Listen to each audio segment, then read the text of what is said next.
सपा नेता आजम खान लखनऊ में हैं। वे यहाँ एक होटल में रुके हुए हैं।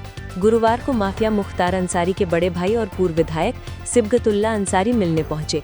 पूर्व मंत्री अभिषेक मिश्रा भी उनके साथ थे।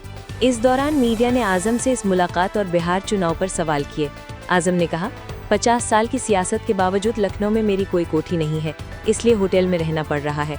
उन्होंने कहा, मुझे भूमाफिया घोषित किया जा रहा है, जबकि मैं रामपुर में जिस मोहल्ले में रहता हूँ वहाँ बरसात में 2 फीट तक पानी भरा रहता है। यूपी के कानून व्यवस्था पर कहा, बहुत अच्छी है, इस पर सवाल मत पूछिए।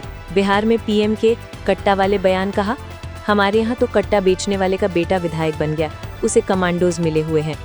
आजम खान ने बिहार में चुनाव प्रचार न करने जाने पर कहा, बिहार अब भी जंगल राज से मुक्त नहीं हुआ है, इसलिए मैं वहाँ नहीं गया। जंगल में और जंगल राज में वही लोग गए हैं जिनके पास जानवरों के लिए और जंगलों के लिए सक्षम हथियार हैं। मेरे पास कोई सुरक्षा नहीं है, लिहाजा मैं उस जंगल तक नहीं गया। वैसे तो ये भी तौहीन है कि हम किसी राज्य को जंगल कहें और वहाँ रहने वालों को जंगली बताएं। जमहूरियत में ऐसे अल्फाज की कोई जगह नहीं होनी चाहिए। आजम खान से पूछा गया कि बिहार में कट्टे पर बयान दिए जा रहे हैं, यहाँ भी कुछ पर आरोप हैं। इस पर आजम बोले, अगर जानकारी है तो बताएं कि कितने बरस कट्टा बिका। हमारे यहाँ तो कट्टा बेचने वाले का बेटा विधायक हो गया, उसे सेंट्रल गवर्नमेंट से कमांडोज मिले हुए हैं। 1975 में जो कट्टे के ड्रम के साथ गिरफ्तार हुआ वो खुद विधायक बना और उसका बेटा आज विधायक है। वे वोट छीन कर आए, लूट कर आए। आजम खान ने बिना नाम लिए रामपुर से भाजपा विधायक आकाश सक्सेना पर निशाना साधा। आकाश की एफआईआर पर आजम, उनकी पत्नी और बेटे अब्दुल्ला जेल गए थे। गिरिराज सिंह के बयान पर कहा, बिहार बिहार है, पाकिस्तान नहीं। उन्हें ये सफाई क्यों देनी पड़ रही है? लोगों को बेवकूफ़ मत समझें कि वो बिहार को पाकिस्तान और पाकिस्तान को बिहार समझेंगे। इस तरह के बयान नहीं देने चाहिए जिससे लगे कि आप बहुत ही मासूम राय दे रहे हैं। वो मासूम आदमी हैं, मासूमों की बात का बुरा नहीं माना जाता। हमारी उम्र में लोग मासूम हो ही जाते हैं। मैं तो कभी उनकी बात को सीरियस नहीं लेता। अगर उनकी बात का बुरा मानेंगे तो रोज दीवार पर सिर मारेंगे।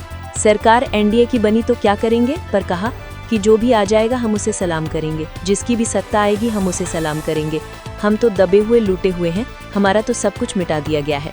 उत्तर प्रदेश में कानून व्यवस्था के सवाल पर कहा, व्यवस्था की बात मत करिए, बस व्यवस्था की मत पूछिए, व्यवस्था बहुत अच्छी है।